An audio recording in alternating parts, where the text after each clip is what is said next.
بسم اللہ الرحمن الرحیم. السلام علیکم. پاکستان میں کراچی میں بطور مجموعی بھی ہر روز ایک ایسی خبر آپ کا انتظار کر رہی ہوتی ہے، اس کو دیکھ کے آپ حیران ہو جاتے ہیں کہ یعنی واقعی آنکھوں نے ٹھیک دیکھا ہے، یہ ایسے ہی ہوا ہے، یہ کسی فلم کا منظر تو نہیں ہے، یہ حقیقت میں ایسے ہی ہو رہا ہے، یہ اتنے عرصے سے ہو رہا ہے. اور ایسا ہی آج ایک اور دن منتظر تھا پاکستان کے شہریوں کے لیے، کراچی کے شہریوں کے لیے، جب آرگیوبلی پاکستان کی سب سے بڑی کوکین ڈیلر، اب جب آپ کوکین ڈیلر کی بات کر رہے ہیں تو اس کا مطلب ہے کہ سیدھا سادہ پتہ نہیں کتنے گھر اجڑ گئے، کتنے ماؤں سے ان کی اولاد چلی گئی ہے، کتنے لوگ جان سے چلے گئے ہیں، کتنے بچے یا کتنے نوجوان بزرگ نشے میں پڑ کے اپنی زندگی کا بیڑا غرق کر چکے ہیں.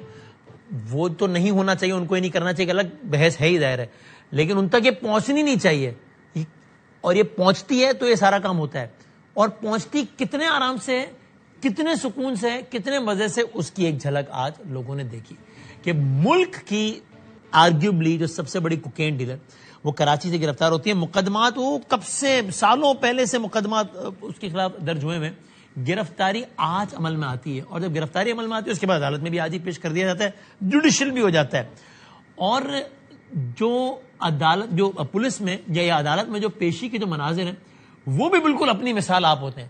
یعنی آپ نے عدالت میں پیشی کے مناظر سیاستدانوں کے بھی دیکھے، ابھی دیکھے آپ نے عدالت میں پیشی سب کے دیکھے، کسی کے منہ پہ کپڑا ہوتا ہے، کسی کے ادھر ہتھکڑی ہوتی ہے، کسی کو ادھر سے ایک پولیس والوں نے پکڑا ہوتا ہے، کسی کو ادھر سے دو پولیس والوں نے پکڑا ہوتا ہے. یہاں الگ ہی منظر تھا، یہاں یعنی وہ ایسا لگ رہا تھا کہ آگے وہ ہائی ٹی کا ارینجمنٹ ہے کہ میڈم یہاں سے ادھر ہدایت میں یہاں اس طرح کر کے.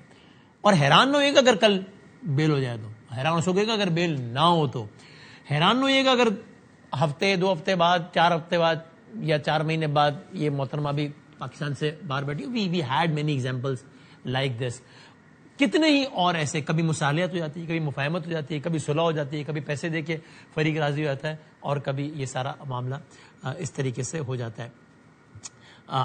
وی آر گریٹفل کہ ذرا اس معاملے پہ کچھ انسائٹس کے لیے، کچھ مزید بات چیت کے لیے ہمارے ساتھ ظاہر پولیس نے گرفتاری عمل میں لائی اور سارا معاملہ یہ کیا ہوا ہے، کیسے ہوا ہے، اور آگے کیا کیسے ہو سکتا ہے. سندھ کے وزیر داخلہ جناب ضیاء الحسن لنجار صاحب ہمارے شکریہ ہیں، میں شکر گزار. پہلے صرف ایک جھلک کہ جو منظر آپ نے دیکھا وہ تو دیکھا، لیکن یہ جو منظر ہے جو آپ نے ابھی دیکھا، اس کا ایک پس منظر ہے ظاہر ہے. مطلب میں نے آج نیوز میں بھی کہا کہ یہ اس پولیس والے پر آپ نے جتنی تنقید جتنی بنتی ہے نا اتنی ہی کریں کہ یار یہ کیوں پروٹوکول دے رہا تھا. اصل میں اس پولیس والے کو یہ معلوم ہے کہ اگر میں یہ پروٹوکول نہیں دوں گا تو میڈم اتنی تگڑی ہے کہ میڈم میری نوکری کھا جائیں گے، تو پولیس والے کو بھی یہی کرنا چاہیے. سو یہ جو کانفیڈنس ہے جو سسٹم دیتا ہے کہ یار جس میں ان کو پتا ہوتا ہے کہ ہم نے سب کو سیٹ رکھا ہوا ہے، کوئی ہمیں ہاتھ نہیں لگا سکتا، کوئی بال بیکا نہیں کر سکتا، کسی کی مجال نہیں ہے کہ کوئی کچھ کر سکے. اور یہ میں ایسے ہی جذبات میں نہیں بول رہا ہوں، یہ میڈم کے اپنے الفاظ ہیں کہ روک سکو تو روک لو، کوئی کچھ کر سکتا ہے تو کر لے، کوئی گرفتار کر سکتا ہے تو کر لے. کتنے پولیس والے آئے اور چلے گئے، پنکی کی گرفتاری نہیں ہو سکی. انہوں نے تو وہ اکھاڑ والے پہ کچھ جملے بولے، میں نہیں ریپیٹ کرتا، لیکن آپ اس سے پہلے کہ منسٹر صاحب سے بات کریں، look at the confidence and rightly so کہ کیا سکون سے آپریٹ کرے کوئی. اور یہ نہیں کہ کوئی ڈیرہ مراد جمالی کی کسی تحصیل کے اندر کسی تہ خانے میں ایک خاموش، نہیں، کھلے عام کراچی میں لیبارٹری اپنے برانڈ کی کوکین، یہ والا نشہ بھی، یہ والا بھی ہے، اس اسکول میں بھی جائے گی، اس یونیورسٹی میں بھی ملے گا، سب اوکے، 24 گھنٹے کی سروس، آن لائن ڈیلیوری، کوئی ٹینشن نہیں ہے. اور آپ کانفیڈنس کا عالم دیکھیے، سنیے. وہ کر کے بیٹھ کے جو ہے نا ادھر لائنیں لگاؤں، ابوں میں خیالوں میں بیٹھ کر سوچو میں پنکی کو پکڑوں گا، میں پنکی کو پکڑوں گا. اصل میں نا آپ لوگوں کی عقل ہی گھٹنوں میں. جس دن دماغ سے سوچنا شروع کرو گے نا اس دن پنکی کی طرح ایک برانڈ بن جاؤ گے. دنیا آگے پیچھے ہوگی، سلام ٹھوکے گی. اب پتہ نہیں کہاں سے آ جاتے ہیں منہ اٹھا کے پنکی، میں پنکی کو پکڑوں گا. پھر 5 سال ہو جاتے ہیں، 6 سال ہو جاتے ہیں، 7 سال، 8 سال، 9 سال ریٹائر ہو جاتے ہیں، پھر خود ہی فون کر کے ہنس رہے ہوتے ہیں کہ یار میں اتنے سال پیچھے لگا رہا، پکڑ نہیں پایا. مجھے پتا ہے آپ دوبارہ مر کے بھی پیدا ہو کر آ گئے نا، 10 سال بعد، 5 سال بعد جب آپ کی قبر میں ٹانگیں ہوں گی تو ایک بار مجھے کال کر کے آپ بھی بتانا، اور ایسے زور زور سے ہنسنا. اٹھا لو اگر اٹھا سکتے ہیں. میرے پاس سے دھڑلے سے کام کر رہے ہیں، پورے کراچی میں اندھیر ڈالا ہوا ہے. روک سکو تو روک لو. فائدہ بھی سامان چاہیے ہوا تو گولڈن اسٹاک بہت اچھا جا رہا ہے، چاہیے ہوا تو بتا دے گا، بھجوا دوں گی. ہاں یہ اکاؤنٹ آپ کو سینڈ کر دیا ہوا ہے، 24 گھنٹے سروس آن ہے، جب بھی چاہیے جب بھی چاہیے وہ رابطہ کر لیے گا. شاپ والوں کے اکاؤنٹ ہوتے کچھ نہیں اکھاڑ سکتے بیٹا. آپ لوگ اتنی شاپس ہیں، آپ لوگ دیواروں میں ٹکرے مارو گے، اپنے بال نوچنے لگ جاؤ گے کہ یار یہ کیا بندی کیا ہے یہ. اور ہاں سنی بھی میرے پاس ہی ہے اور لکی بھی میرے پاس ہی ہے. میں نے کہا کیا یار ایویں ہی بچوں کو تنگ کرو گے. سنی بھی آپ کے پاس ہے, لکی بھی, اور لک بھی آپ کے پاس ہے, سسٹم بھی آپ کے پاس ہے, نظام بھی آپ کے پاس ہے, پولیس آپ کے پاس ہے. اور میں آپ کو سلام ابھی لائیو ٹی پر ٹھوک دیتا ہوں, کیونکہ ابھی میں اتنی بڑی باتیں کر رہا ہوں, کل آپ کی بیل ہو اور پھر میں شرمندہ ہو رہا ہوں کہ یار اتنی بڑے اگلے بیپر اگلے وائس نوٹ پہ آپ بولنا یہ اتنے بڑے اینکر سمجھتے اپنے آپ کو, یہ کچھ نہیں اکھاڑ, یہ آپ کی لینگویج کچھ نہیں بگاڑ سکتے میرا. سو یہ کانفیڈنس ہے. منسٹر صاحب ہمارے ساتھ ہیں. منسٹر صاحب السلام علیکم. ضیاء صاحب جی وعلیکم السلام. Thank you for time sir. Sir پہلے بتائیں گے یہ کیا, یہ بیک گراؤنڈ کیا ہے گرفتاری کا, یہ کیا اطلاع ملی تھی جس میں چھاپا مارا گیا, کیا یہ کس طرح یہ گرفتاری عمل میں آئی؟ گرفتار تو ہو گئی ہیں اور یقیناً اس پہ سندھ پولیس اور انٹیلیجنس ایجنسیز کا اس میں ورک آؤٹ ہے اور انہوں نے ہی گرفتار کیا ہے. کوئی انٹیل تھی کوئی, یعنی اس سوال کا پس منظر یہ سر کہ ظاہر ہے یہ کام تو کل سے تو شروع نہیں ہوا, سالوں سے ہے نا, ایف آئی آر بھی اتنے سالوں سے, تو اتنے عرصے تک جو گرفتاری عمل میں نہ آ سکی. دیکھیں یہ ہم پچھلے 5-6 ماہ سے نارکوٹکس پر کام کر رہے ہیں, مختلف قسم کے گینگز ہیں, صرف ایک پنکی نہیں ہے, اور بھی بہت سے گینگز ہیں جو کہ پورے پاکستان میں آپریٹ کر رہے ہیں اور الٹیمیٹ ان کا ڈیسٹینیشن کراچی ہوتا ہے. اور ویسے سر اس کی کیا وجہ ہے کہ الٹیمیٹ ڈیسٹینیشن کراچی ہوتا ہے؟ دیکھیں کراچی کاسموپولیٹن سٹی ہے, بہت بڑا سٹی ہے, آپ سمجھتے ہیں کہ, اور سی سٹی ہے, اس میں سی اور لینڈ کے حوالے سے بھی دیکھیں کہ ایران کے بھی بارڈر ہے, تو ہمارے افغانستان کو بھی یہاں سے روٹ جا رہا ہوتا ہے, بلوچستان ویسے ہی ہے. اور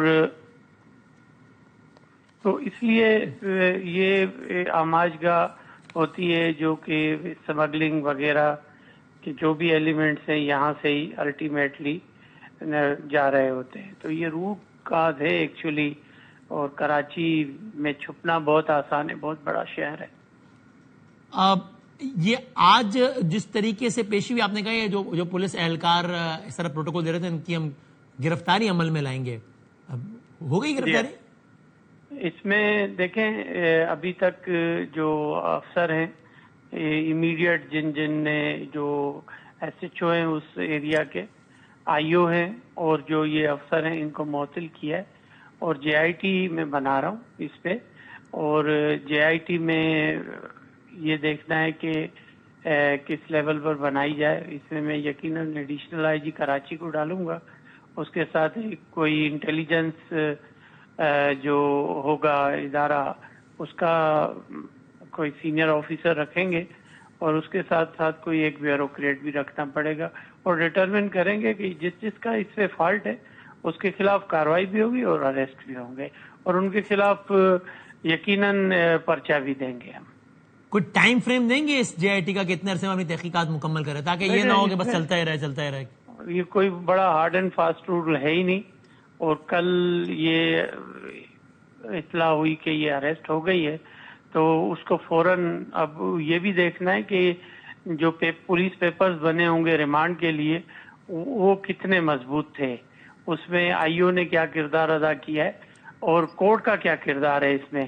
اور آپ اگر اس میں سمجھیں کہ اگر کسی کو ہم پیش کرتے ہیں کورٹ میں تو اس میں کسی بھی لیول کا اگر کوئی کاغذ وہ ہمارا بیلیبل افینس ہوتا ہے تو اس میں تو چلو ریمانڈ پولیس نہیں ملتا ہے, لیکن نان بیلیبل افینس میں 24 گھنٹے کا تو ریمانڈ ملنا چاہیے.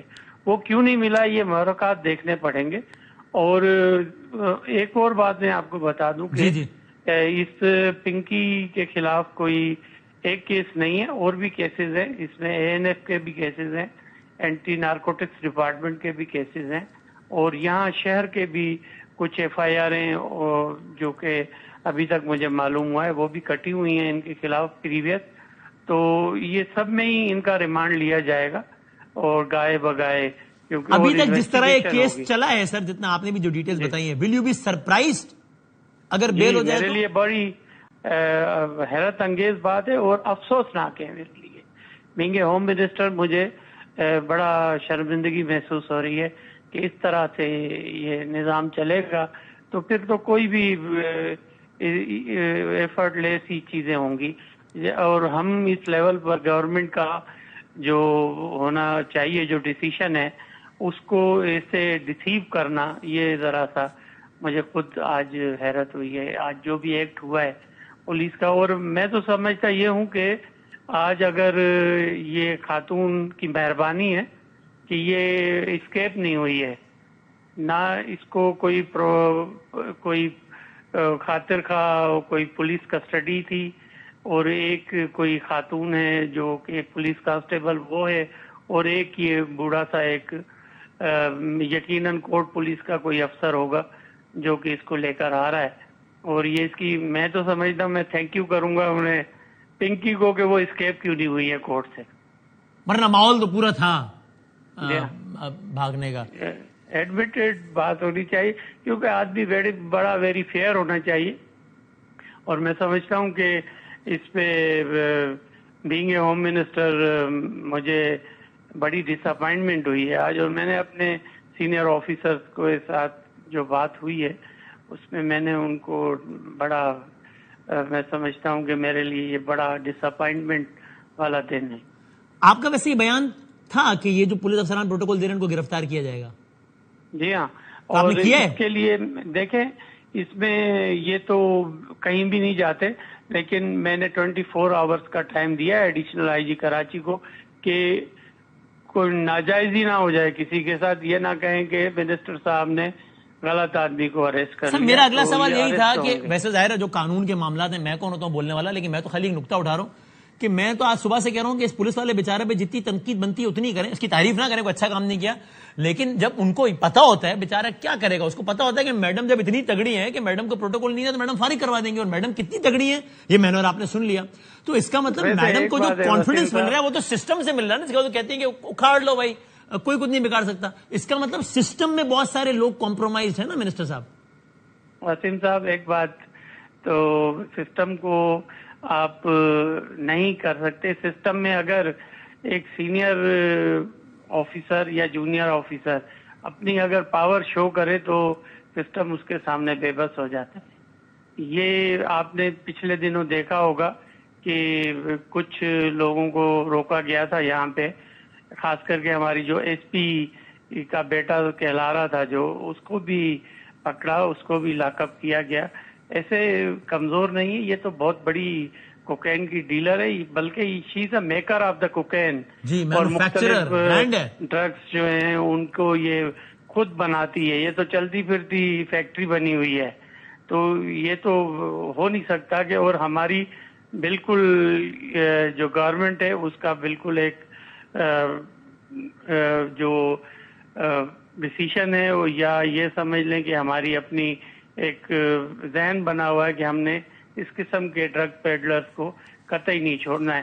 اور میں تو یہ سمجھتا ہوں کہ اگر اس ماجسٹریٹ کوئی, میں نے جو آپ کی ٹی وی اسکرین پر ان کا دیکھا ہے نیم پلیٹ, تو یہ کوئی خاتون ماجسٹریٹ ہے جی, اور ماجسٹریٹ کے خلاف بھی یقیناً ہم اپلیکیشن دیں گے کہ انہوں نے اتنی بڑے ہائی فائی کیس کو 24 گھنٹے کا بھی ریمانڈ نہیں دیا ہے.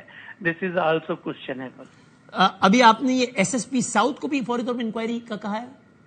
ایس ایس پی ساؤتھ کا انکوائری یقیناً, ایس ایس پی ساؤتھ کا یہ کیس نہیں ہے, یہ ایس ایس پی سٹی کے حوالے ہوا تھا, اور ڈی آئی جی ساؤتھ اس میں ان کو ہیڈ کر دیں. اور صرف یہ دیکھنے کی ضرورت ہے کہ میں نے آج ایڈیشنل آئی جی کو کہا ہے کہ آپ پہلے ڈٹرمن کر لیں, پھر میں نے ان کی میٹنگ کرنی ہے, اور میٹنگ کے بعد یہ ود ان 36 آورز ہم اس میں ڈیسیشن کریں گے. Isn't it surprising اگر آپ ساؤتھ کو یہ دے رہے ہیں تو یعنی یہ تو سارا کام جو چلتا تھا وہ ساؤتھ میں ہی چلتا تھا, ساؤتھ میں تو گرفتاری بھی نہیں ہو سکی, اور پھر ساؤتھ کو اگر انکوائری دے رہے ہیں تو یہ تو طے ہے نا کہ ساؤتھ میں بہت سارے لوگ کمپرومائزڈ ہوں گے, چونکہ ساؤتھ میں تو عرصے سے کام چل رہا ہے اور آرام سے چل رہا ہے, تو اور سب کو چھوڑ کے ساؤتھ کو ساری انکوائری دی. دیکھیں یہ انکوائری میں نے صرف یہ کہا ہے کہ ڈی آئی جی ساؤتھ کو ہم یہ ڈٹرمن کرنے کے لیے کہیں گے کہ کس کا فلاح ہے آج تک, آج کا یہ جو کیس ہے کہ اس میں کیا ہوا ہے. ہاں لیکن یہ پولیس کی اپنی رپورٹ بتا رہی ہے کہ سب سے زیادہ کام ان کا میڈم کا ساؤتھ میں تھا, تو آؤٹ آف آل آپ نے ساؤتھ کو ہی چنا. ساؤتھ میں تو کمپرومائز ہوں گے نا بہت سارے لوگ, یہ تو طے ہے نا. اسی لیے ہم نے سٹی کے ایس پی صاحب کو حوالے کیا تھا یہ کیس, اور یہ اس کا کیس کو ڈیل کر رہے تھے ایس ایس پی سٹی. اور میں صرف اس میں ایک ایشو یہ ہے کہ ایس ایس پی جو آپریشن سٹی ہے وہ ایک الگ افسر ہے, اور ایس ایس پی انویسٹیگیشن جو ہے وہ سٹی کا وہ ایک الگ افسر ہے. صرف یہ ڈٹرمن کرنے کی ضرورت ہے کہ آیا یہ انویسٹیگیشن کے حوالے ہوا ہے یا S S P city deal کر رہا تھا. صرف یہ ڈٹرمن ہوگا, اور اس کے بعد یقیناً یہ جو آج والا ایونٹ ہوا ہے اس میں ان کے خلاف تو کاروائی کریں گے. آخری سوال, اس میں کوئی دو رائے نہیں ہے. سر آپ ہوم منسٹر کے, آپ ظاہر سندھ گورنمنٹ کا بھی حصہ ہیں, ہوم منسٹر بھی ہیں, یعنی کہ پولیس کے سربراہ بھی ہیں, گورنمنٹ کا امپورٹنٹ آرگن بھی ہے. سنس یو سیم کنونس کہ یہ آپ خود کہہ رہے ہیں کہ یہ تو چلتی پھرتی فیکٹری, یعنی آپ کو کوئی شک نہیں ہے کہ یہ مجرمہ ہے, سو آپ یہ ایسے ہی نا, تو آپ یہ اشور کرتے ہیں کہ اس کیس کو اتنا تگڑا بنائیں گے کہ یہ نہیں ہوگا کہ 2 مہینے بعد, 2 ہفتے بعد, یا 2 دن بعد, یا 2 سال بعد اور جناب بیل ہو گئے اور سارا کام ختم ہو گیا, کیونکہ کیس اتنا تگڑا بنائیں گے آپ اشور کرتے ہیں. وسیم صاحب, یہ ہمارے لیے بہت ٹیسٹ کیس ہے, اور اس میں یقیناً اس کیس کا آؤٹ کم فیوچر میں آپ کو نظر آئے گا, کیونکہ فیوچر میں ہم جو ایک لائن کھینچیں گے وہ یہ کیس ہی ہوگا جس کو ہم بیس بنا کر آگے لائن کھینچیں. تو آپ ہوم منسٹر یہ اشور کرتے ہیں کہ ہم کیس کو اتنا, چونکہ آپ ظاہر آپ مجھ سے بہتر جانتے ہیں کہ کیس میں اتنے لکونات چھوڑ دیے جاتے ہیں, جس کی ایک کی آپ نے ابھی نشاندہی بھی کی کہ یار یہ کیسے ہو گیا کہ یوں ہو گیا یوں ہو گیا. کیس اتنا تگڑا بنائے گا آپ کا ڈپارٹمنٹ, آپ کی گورنمنٹ جو بھی ریلیونٹ ہے, کہ نہیں بیل ہو پائے گی. انشاءاللہ امید یہی ہے کہ انشاءاللہ بیل نہیں ہوگی. کم از کم وسیم صاحب آپ سے یہ وعدہ رہا کہ یہ پنکی صاحبہ باہر ہی نکلے گی جیل سے. بڑا وعدہ ہے, let's see sir. Thank you so much minister صاحب, بہت بہت شکریہ. سندھ کے ہوم منسٹر کی آپ نے بات سنی. سندھ کے ہوم منسٹر یہ کہتے ہیں کہ میں ڈس اپوائنٹڈ ہوں, میں اس پر شرمندہ ہوں, مجھے شرمندگی ہو رہی ہے یہ سارے مناظر دیکھ کے. اور یہ آپ کے سامنے ہے, یہ آج کل کا قصہ نہیں ہے. ناظم جوکھیو کیس, شارو جتوئی کیس, مرید عباس کیس. مرید عباس ٹیلی ویژن اینکر تھا, دن دہاڑے کراچی سڑک مارا گیا, ایزی کام. یہ پنکی صاحبہ کا یہ وائس نوٹ آپ نے سنا. شارو جتوئی کا وہ یاد ہے نا آپ کو, یہ جو تھا نا, یہ اشارہ, یہ اصل میں یہ نہیں تھا, یہ اصل میں یہ تھا, تھپڑ تھا سسٹم کے منہ پہ. ہم جیسے لوگوں کے منہ پہ جو شور مچاتے ہیں کہ تم لوگ کچھ نہیں بگاڑ سکتے. پنکی صاحبہ کا شکریہ کہ she said it in clear words کہ کوئی کچھ نہیں بگاڑ سکتا میرا. اب دیکھتے ہیں پنکی صاحبہ کے یہ الفاظ ہیں, کوٹ ان کوٹ, کہ کوئی اکھاڑ نہیں سکتا میرا کچھ. منسٹر صاحب کے یہ الفاظ ہیں کہ سندھ کے ہوم منسٹر کے وسیم بدامی صاحب لائیو ٹیلی ویژن پہ, آپ سے یہ وعدہ رہا کہ یہ باہر نہیں آ پائیں گی. تو یہ ان کا وعدہ ادھر ہے, ان کا دعویٰ ادھر ہے کہ کوئی کچھ نہیں اکھاڑ سکتا. آئی ایم سوری میں جملہ بول رہا ہوں. اب دیکھتے ہیں کہ اکھڑتا ہے, بگڑتا ہے کہ نہیں ہوتا. یہ لیٹس سی, اس کو ہم فالو اپ کریں گے کہ کیا ہوتا ہے. یہ ادب کھیل جاری ہے. یہیں سے ہم بڑھتے ہیں اپنی ایک دوسری سٹوری کی جانب, جو کہ کھیلوں کی دنیا سے ہے, کہ جہاں سے بھی آج کوئی اچھی خبر انفارچونیٹلی نہیں آئی ہے. پاکستان کی کرکٹ ٹیم گئی تھی بنگلہ دیش, وہاں پہ ٹیسٹ میچ تھے, اور شاید یہ لگتا ہو کچھ نادانوں کو کہ چلو یہ تو ہو ہی جائے گا, یہ کیا مسئلہ ہے, اور تسلسل کے ساتھ پاکستان تیسرا ٹیسٹ میچ ہار گیا ہے بنگلہ دیش کے ساتھ, بنگلہ دیش کے خلاف. اگر اس کی آپ کو کچھ ڈیٹیلز دیں تو بنگلہ دیش نے ڈھاکہ میں تاریخ بنا دی, اور وہ تاریخ میں بنا دی ہے کہ تاریخ میں پہلی بار بنگلہ دیش نے پاکستان کو ٹیسٹ میچ ہرا دیا ہے. یہ منظر دنیا کے کرکٹ نے آج سے پہلے نہیں دیکھا. بنگلہ دیش نے پاکستان کے خلاف 2 ٹیسٹ میچ سیریز کا پہلا میچ 104 رن سے جیت لیا. میچ کے آخری دن بنگلہ دیش نے پاکستان کو جیتنے کے لیے 268 رنز کا ٹارگٹ دیا تھا. بیٹنگ لائن فلوپ نہیں, سپر فلوپ رہی, 163 آل آؤٹ, 163 آل آؤٹ. کپتان شان مسعود صاحب انفارچونیٹلی پہلی اننگ میں بھی ناکام, دوسری اننگ میں اس سے زیادہ ناکام. پہلی اننگ میں 9 رنز, دوسری اننگ میں 2 رنز, یہ ہو گئے 9-2-11. دوسری اننگ میں 5 کھلاڑی ڈبل فگرز میں بھی داخل نہیں ہو سکے. پتہ نہیں کیوں جلدی تھی, حالانکہ ٹیسٹ میچ تھا. تقریباً تمام کھلاڑی غیر ضروری شاٹ کھیل کر وکٹیں گنواتے رہے اور گھٹنے کی انجری کے باعث ظاہر بابر اعظم اس میچ کے لیے دستیاب نہیں تھے، اور اس جیت کے ساتھ بنگلہ دیش کی ٹیسٹ کرکٹ میں پاکستان کے خلاف فتوحات کی ہیٹ ٹرک میں مکمل ہو گئی ہے، چونکہ 2024 دورہ پاکستان میں 2 میچوں کی سیریز میں وائٹ واش کیا تھا بنگلہ دیش نے۔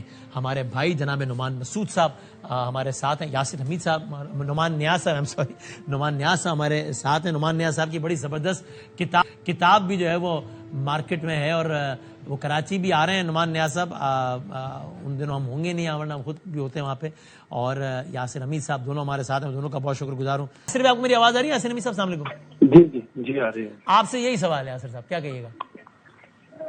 جی شکست کی وجہ جو تھی، میں سب سے پہلے تو میں کریڈٹ بنگلہ دیش کو دوں گا کہ جنہوں نے تیسرا میچ جیتا ہے، بہت بڑی بات ہے پاکستان ٹیم کے اگینسٹ، انہوں نے تیسرا میچ جیتا ہے۔ بٹ اگر آپ دیکھیں تو پاکستان نے شروع سے ہی پہلے ٹاس جیت کے، نو ڈاؤٹ گرین وکٹ تھی، لیکن آپ ویدر کو بھی دیکھتے ہیں، آپ ویدر دیکھ کے آپ ڈیسیژن لیتے ہیں۔ آپ کو پتہ ہے کہ چوتھی اننگ میں بیٹنگ ہم نے کرنی ہے، تو ٹاس جیت کے تو پہلے بیٹنگ نہیں کرانی چاہیے تھی۔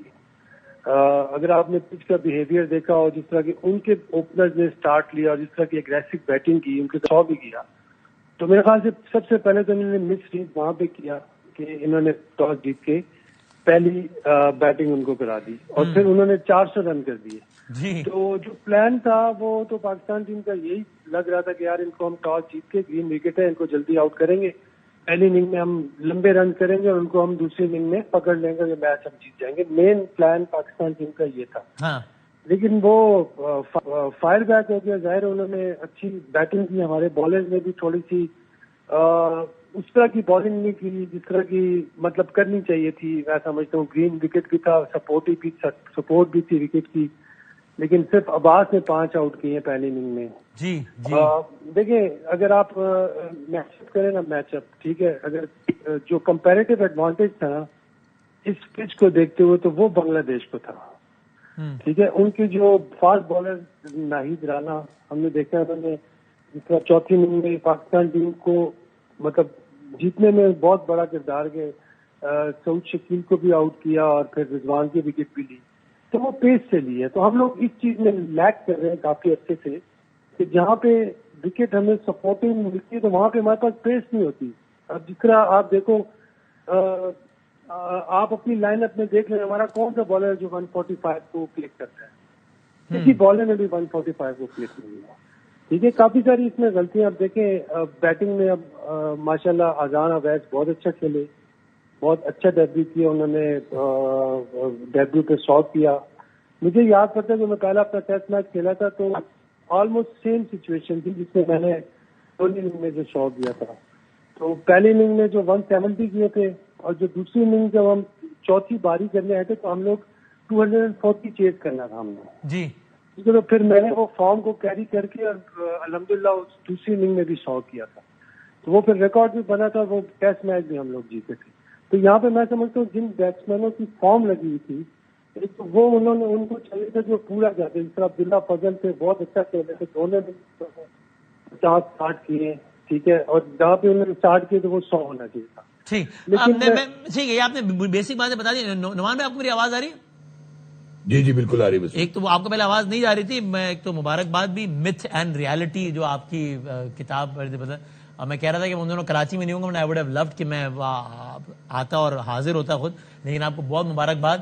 تو سرکار یہ آپ بتائیے کہ یہ کیا ہے، کرکٹ ٹیم سے متعلق کیا متھ ہے ہماری اور کیا ریالٹی ہے؟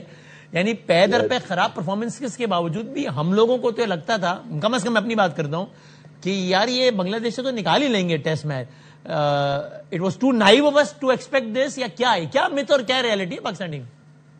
مت یہ ہے جو آپ دیکھ رہے ہیں، جو آج ہوا، دیٹ از یور مت، اور ریالٹی یہ ہے کہ انفارچونیٹلی ریگریٹیبلی پاکستان کے کرکٹ جو ہے نا اپنے لوئسٹ ایپ پہ اور ختم ہو گئی آلموسٹ، اور اس کا ریزن یہ ہے کہ it's a case of misplaced priorities.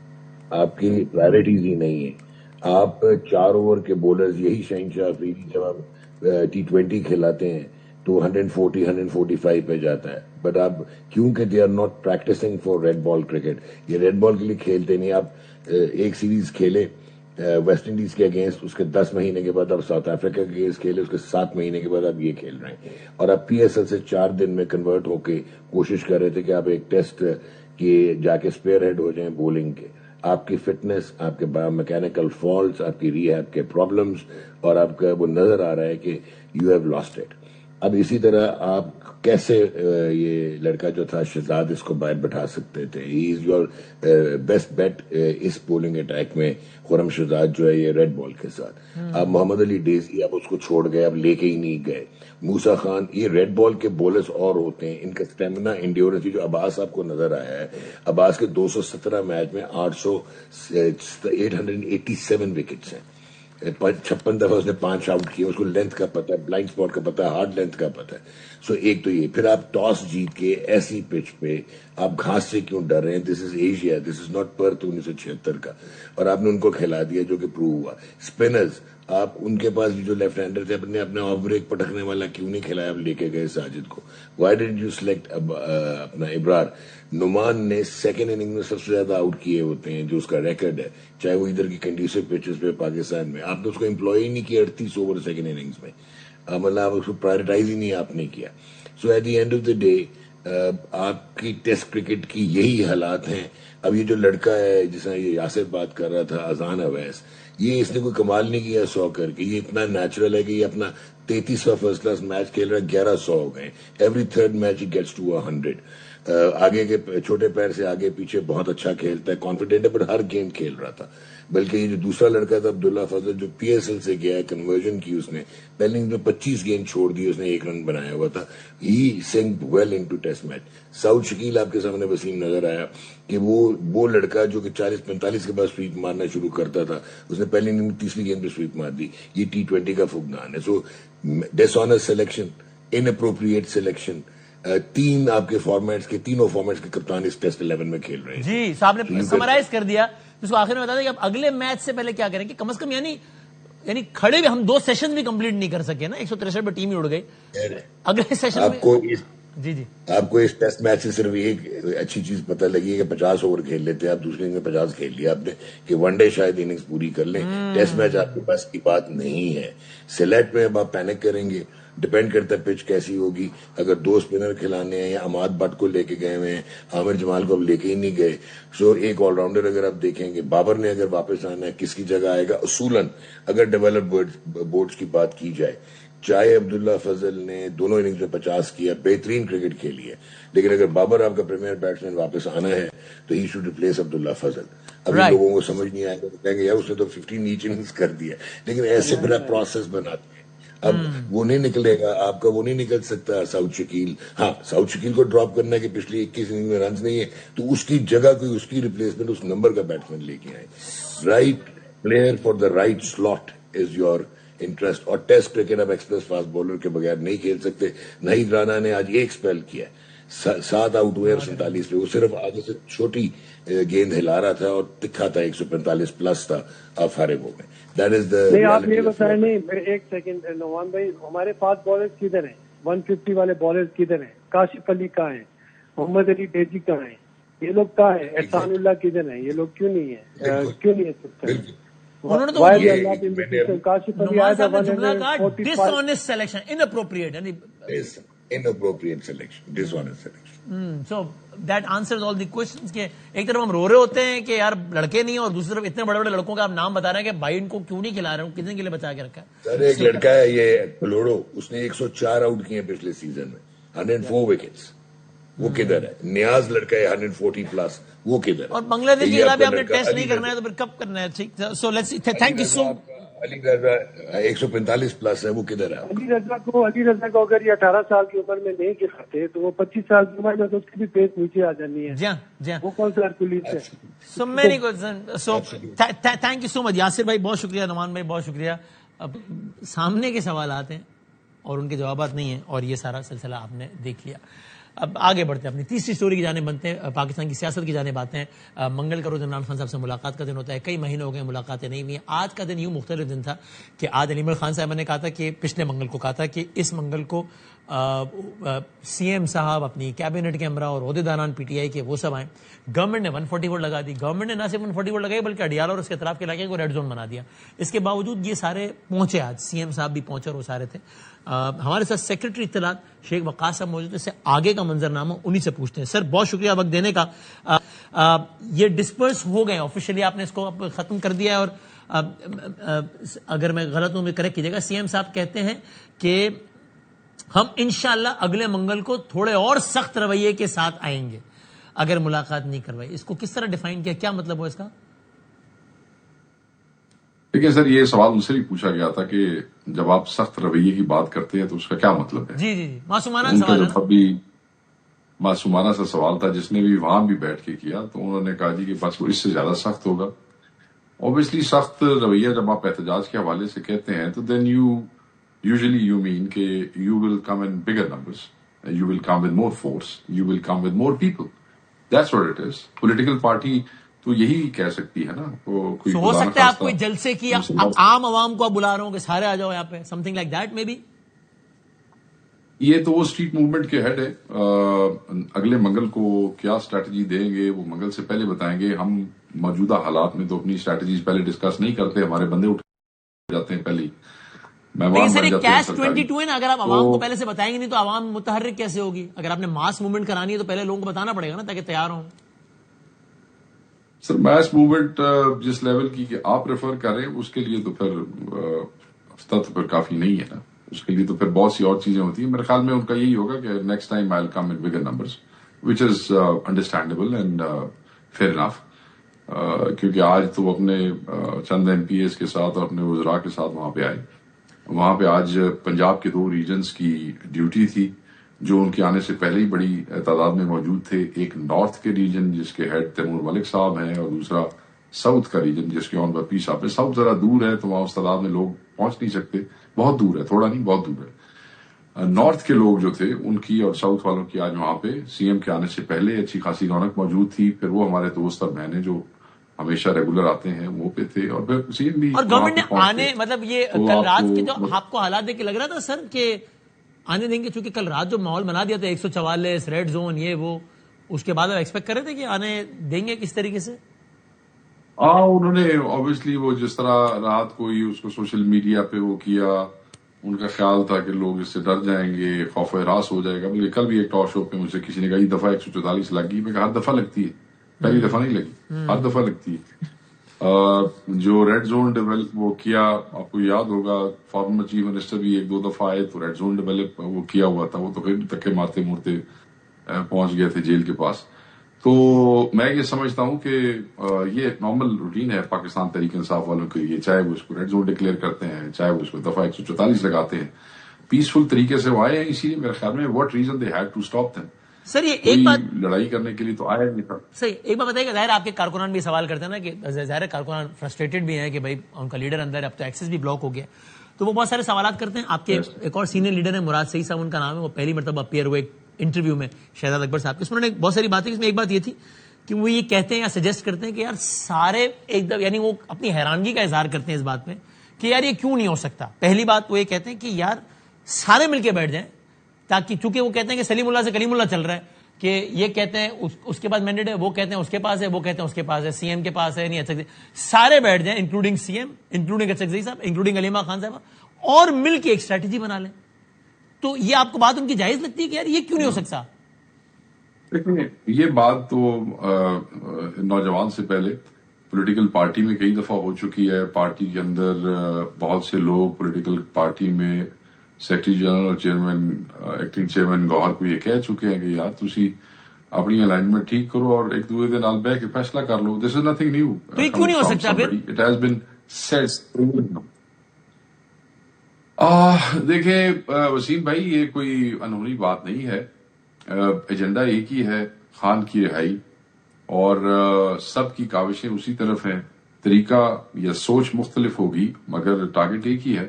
تو بس دے شوڈ اپنی جو فورسز ہیں, فورسز سے مراد whatever power influence they have, they should join together. I guess کوئی کمیونیکیشن گیپس ہیں شاید جس کی وجہ سے یہ ایسی چیزیں آ رہی ہوں. مگر جیسے آج گوہر صاحب بھی وہاں پہ تھے, آج ایم این ایز بھی وہاں پہ تھے, آج راجہ صاحب بھی وہاں پہ تھے, سی ایم بھی وہاں پہنچ گیا, خان صاحب کی ہمشیرگان بھی وہاں پہ تھی، تو ٹیکنیکلی وہ جن جن لوگوں کا ذکر کر رہے وہ سارے وہاں پہ موجود تھے. ہاں لیکن پھر بیٹھ کے اچھا زئی صاحب اور راجہ ناصر عباس صاحب کو ہی بلا کے کہیں بھی قریبی کافی شاپ میں 4 گھنٹے بیٹھ کے 5 گھنٹے بیٹھ کے ایک متفقہ لائے عمل بنا لیں، یہ تو کوئی اچھمبے کی بات نہیں ہے نا، اس میں تو کوئی انہونی بات نہیں ہے نا.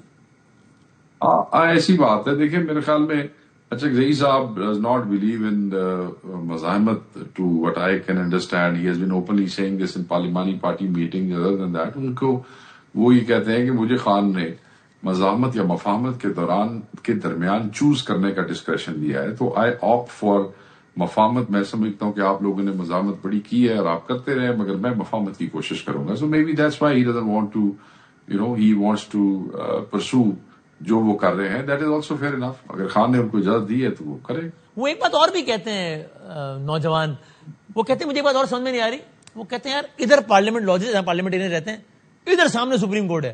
یار ہمارا ہی وہ بندہ یعنی کہ ایم این اے جو پارلیمنٹ لاجز میں رہتا ہے، وہ وہیں سے نکل کے سپریم کورٹ کے باہر دھرنا کیوں نہیں دے سکتا؟ یہ مجھے سمجھ نہیں آ رہی. آپ کو سمجھ آ رہی ہے؟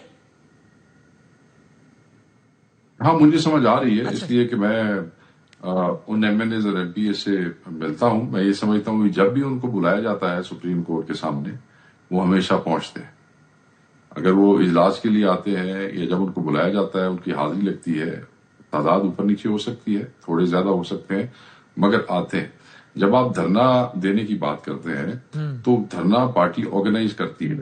یہ جو آتے ہیں لوگوں کو پڑ گئی ہے نا کہ وہ واٹس ایپ میں میسج کر دو سارے پہنچ جاؤ، جی چیزیں اس طرح نہیں ہوتی ہیں.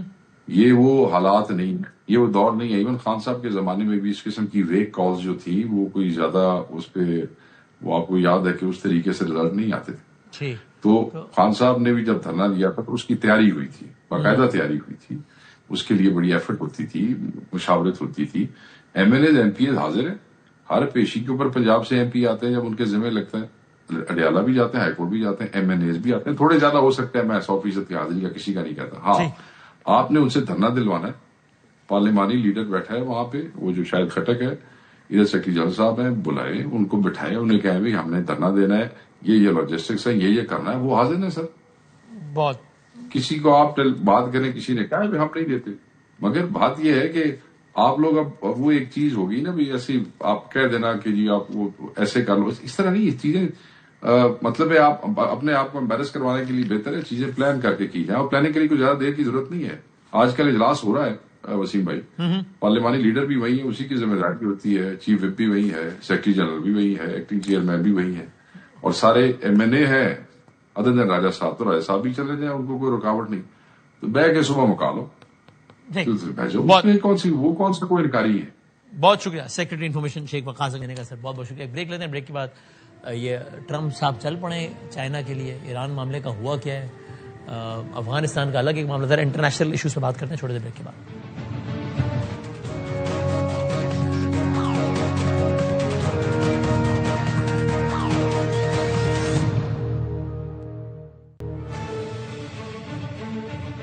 بار پھر امریکہ کے صدر ڈونلڈ ٹرمپ چائنا کے دورے کے لیے اب سے کچھ لمحات پہلے روانہ ہو گئے. بیجنگ کے لیے ان کے جہاز نے اڑان بھر لی ہے. سیز فائر سے متعلق تھوڑی دیر پہلے ان سے پوچھا گیا تو انہوں نے کہا ہے کہ میں جہاز میں ذرا سوچوں گا کہ سیز فائر کا کیا کرنا ہے.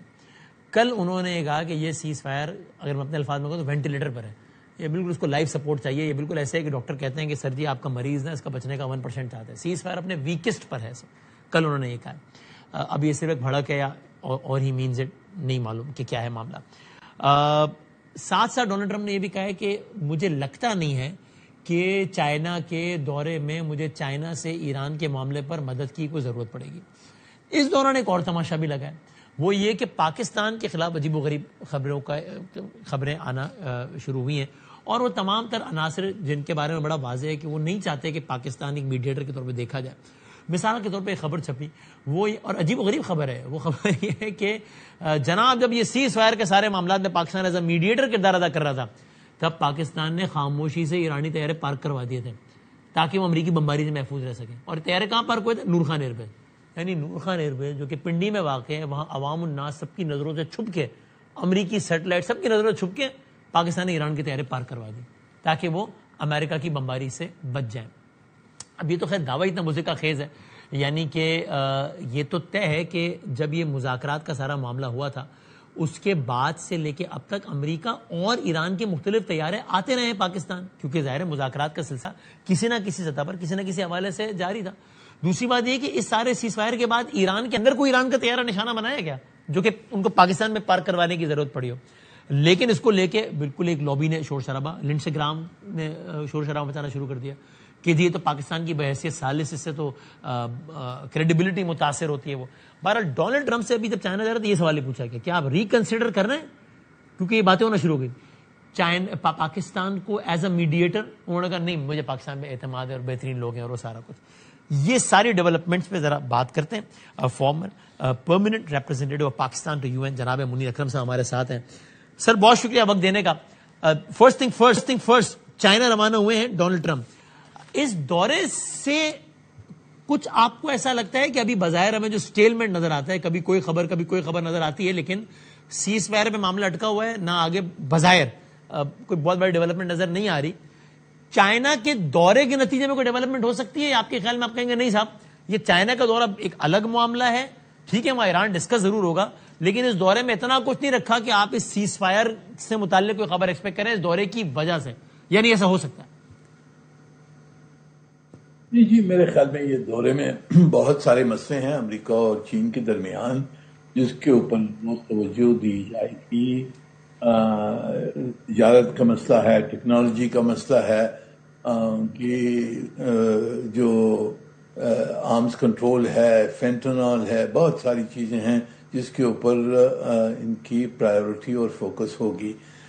میرے نہیں خیال میں کہ اس میں یعنی کہ ایران کے اوپر بات چیت ضرور ہوگی پر اس میں کچھ ڈکلیریشن ہو سکتی ہے، پر جو گراؤنڈ پہ جو کچھ جو میڈیشن ہو رہی ہے، جو مذاکرات چل رہی ہیں ہمارے طور اس پر میرے خیال میں کچھ زیادہ آگے پیچھے نہیں ہوگا. کچھ ایران کی چین کی شاید امریکہ کے ٹرمپ صاحب کہیں کہ جی تھوڑی یہاں مدد کریں آپ ایران کو سمجھانے کے لیے، وہ میرے خیال میں چین ابھی کر رہا ہے تو وہاں تک تو ٹھیک ہے. اور ساتھ میں چین کا بھی تو یہ گلا یا بات ہوگی امریکہ سے آپ کے خیال میں کہ بھائی ہمارا آئل کا ایک کنسیڈریبل پورشن ایران سے آتا ہے، آپ نے بلاکیٹ کیا ہوا ہے، آپ بھی مہربانی فرمائیں تو ہم بات آگے بڑھائیں. جی وہ میرے خیال میں وہ باتیں ان چیزوں پہ ہوگی پر باقی مسئلے بہت اہم مسئلے ہیں ان کے درمیان جس کے اوپر میرے خیال میں توجہ ہوگی. اور تائیوان ہے، ٹیکنالوجی ہے، ٹریڈ ہے، بہت ساری چیزیں ہیں تو میرے خیال میں Iran will not be the central focus of. Alright, interesting تھی. اچھا سر یہ بتائیں تہران میں ہمارے ظاہر ہے ایز اے جرنلسٹ آپ رابطے کرتے رہتے ہیں، فیل لینے کی کوشش کرتے ہیں. مجھے آج سے 8-10 دن پہلے مجھے حیرت ہوئی جب تہران میں ایک صحافی نے کہا کہ صاحب یہاں پر یہ امپریشن بن رہا ہے کہ ایک اور حملے کا بالکل امکان ہے اور یہ تیار بھی ہے، یہاں کی قیادت بھی اور عوام بھی اس کے لیے. ابھی کل بات ہوئی تہران میں تو وہ کہتے جناب کہ بالکل ایران اوور ویلمنگ بھی ایکسپیکٹ کر رہا ہے by the end of this week اندر attack after Trump's return from China. You will be surprised اگر ایسا کچھ ہو، یا آپ بھی ان کے ساتھ یہ امپریشن شیئر کرتے ہیں جو ہمیں تہران سے کچھ دوست بتا رہے ہیں؟ میرے خیال میں پچھلے چند دنوں میں جو امکان بڑھ گئے ہیں کہ یہ جنگ آگے جاری رہے، کیونکہ جو مسئلے ہیں ان کے اوپر کوئی فلیکسیبلٹی دونوں طرف سے نہیں ہے. میرے خیال میں جو ایران کا دعویٰ ہے کہ ہماری سوورنٹی مانی جائے، ہرمز کے اوپر ہمارا کنٹرول رہے گا، ہرمز کے اوپر، وہ میرے خیال میں امریکہ نہیں مانے گا اور نہ خلیج کے ممالک جو دوسری دنیا ہے وہ مانے گی، کیونکہ اس جنگ سے پہلے ہرمز اسٹریٹ کھلا ہوا تھا اور انٹرنیشنل لا بھی میرے خیال میں ایران کی پوزیشن کو پوری سپورٹ نہیں ملے گی. تو یہ مسئلے یہ ایک بڑا مسئلہ ہے کیونکہ جب تک یہ ہرمز کھلتا نہیں ہے تو دنیا کی اکانومی. لیکن کیا سر بمباری سے یہ مسئلہ حل ہو جائے گا یا اور پھیل جائے گا؟ چونکہ ادھر بمباری ہوگی تو ادھر ایران بھی جواب دے گا، پھر مڈل ایسٹ انوالو ہو جائے گا، یہ تو اور معاملہ بگڑ نہیں جائے گا بمباری سے؟ جی ضرور بگڑ جائے گا، پر یہ دیکھنی ہے کہ اگر ایران نے کوئی فلیکسیبلٹی دکھائی اس کے اوپر تو پھر یہ ان کے پاس کوئی چارہ نہیں رہے گا. یہ بہت پریشر آ رہا ہے امریکن ایڈمنسٹریشن پر, اسرائیل کا پریشر ہے, ان کی اندرونی لابی کا پریشر ہے کہ یہ جنگ جاری کریں اور ایران کی بالکل تباہی کریں, ان کا انفراسٹرکچر ختم کریں, اور یہ جو ان کی حکومت ہے پھر وہ کولیپس ہو جائے گی. یہ ٹرمپ صاحب کو کہا جا رہا ہے یہاں ان کی ہارڈ لائنرز ہیں ان کی طرف سے. اور آپ کے خیال میں یہ سین ایڈوائس دی جا رہی ہے ان کو, یا یہ نہیں ہو پائے گا ان سے؟ جی obviously speculation کہ کیا ہوگا, اور میں آپ کو بتا رہا ہوں کہ کیا کس قسم کی پریشرز ہیں امریکہ کے اوپر, اور یہ ہرمز کا مسئلہ بہت اہم ہے ان کے لیے, ان کی اکانومی کے لیے. تو اگر وہاں سے کوئی چارہ نہیں نکلتا ہے تو پھر ان کے جو آپشنز ہیں ملٹری آپشن پھر وہ بڑھ جائیں گے. یہ میرا کہنا. رائٹ. اینڈ سر ایک تبصرہ اس میں بھی فرمائیے گا ٹوڈ جی اینڈ کہ یہ ایک پچھلے 24 گھنٹوں میں یہ بھی عجیب معاملہ ہوا. کہیں نہ کہیں ہم باتیں ویسے بھی سنتے تھے, جب خواجہ آصف صاحب نے بھی ٹویٹ کیا تو اسرائیل سے جواب آیا کہ پاکستان کو تو ہم دیکھیں نا, پاکستان ثالث کہاں رہا, یہ تو ان کا وزیر دفاع جو ہے وہ اسرائیل کے خلاف ٹویٹ کر رہا ہے. انڈیا سے تو ہم یہ آوازیں بہت ہی سنتے ہیں. کل ایک خبر آتی ہے عجیب و غریب قسم کی کہ جناب وہ پاکستان جب ایک طرف سیز فائر میں بطور ثالث اپنی پوسچرنگ کر رہا تھا, یہی وہ وقت تھا جب پاکستان نے ایران کے بہت سارے طیارے خاموشی سے نور خان ایئر بیس میں پارک کروا دیے تاکہ امریکہ اٹیک نہ کرے. اور اس کو لے کے باقاعدہ وہاں سینٹ کمیٹی میں سوال جواب شروع ہو گئے. لنڈسے گرام نے تقریر ٹھوک دی, پہلے ٹویٹ اور پھر تقریر, کہ یہ تو پاکستان پھر کہاں کیسا میڈیٹر رہا اور یہ سارا کچھ. ایک آپ اس پہ کیا کہے گا؟ وہ ایک شور و غوغا ہوا پچھلے 24 گھنٹوں میں, بہت نوائز تھا اس پہ. دیکھیں ہمارے خلاف تو آپ جانتے ہیں کس قسم کی مضبوط یہاں لابی ہے امریکہ میں, واشنگٹن میں پورے ہندوستان کی انڈین لابی ہے, اسرائیلی لابی ہے, دونوں بہت پاورفل لابیز ہیں ہمارے خلاف. یعنی کہ دیکھیں ہمارا جو کچھ رابطہ ہے اس وقت وہ ٹرمپ صاحب کی گڈ ول کی طرف سے ہے. جو امریکن اسٹیبلشمنٹ ہے وہ ہمارے حق میں نہیں ہے, تو وہ ہمارا اچھا بھلا نہیں دیکھ سکتے ہیں. تو انہوں نے کچھ نہ کچھ تو ہمارے خلاف یہ شوشے شروع کرنے ہیں, اور اب کیونکہ یہ مذاکرات مشکل میں پھنس گئے ہیں تو پھر ان کو ڈھونڈنا ہوتا ہے کوئی اسکیپ کوٹ. تو اسکیپ کوٹ کے تحت پھر ہماری طرف بھی وہ آئیں گے. تو آئی ایم ناٹ سرپرائز کہ اس قسم کی چیزیں ہوتی ہیں. واشنگٹن میں بہت ہمارے دشمن بیٹھے ہیں. تو اس طرح کی کاروائی. تھینک یو ویری مچ سر, بہت شکریہ. اکرم صاحب کہتے ہیں کہ یہ ان کو یہ حیرت نہیں ہوگی اگر ایک اور بمباری کا سلسلہ ہو ایران پہ, اگرچہ وہ اس کے نتیجے میں مسائل حل ہو جائیں گے یا پھیل جائیں گے. وہ کہتے ہیں ایسا نہیں, وہ یہ امپریشن نہیں دے رہے کہ اس کے نتیجے میں مسائل حل بھی ہو جائیں گے, لیکن وہ سمجھتے ہیں کہ ٹرمپ کو ایڈوائز کیا جا رہا ہے کہ ایران میں مزید پریشر ڈالنے کے لیے بمباری کا ایک اور راؤنڈ چلایا جائے. اور چائنا کے دورے میں بہت اہم باتیں ہیں, لیکن اس کو صرف ایران کے تناظر میں نہ دیکھا جائے. امریکہ اور چائنا کے باہمی بہت سارے معاملات ہیں جو کہ طے ہونے, جو کہ ڈسکس ہوں گے, اور ضروری نہیں ہے کہ اس ملاقات کے نتیجے میں جو کہ ٹرمپ اور چائنا کے صدر کی ہوگی, ایران کے معاملے میں کوئی مستقل حل نکل آئے. دیکھتے ہیں کیا ہوتا ہے. زندگی سے کل ملتے ہیں انشاءاللہ. اللہ حافظ.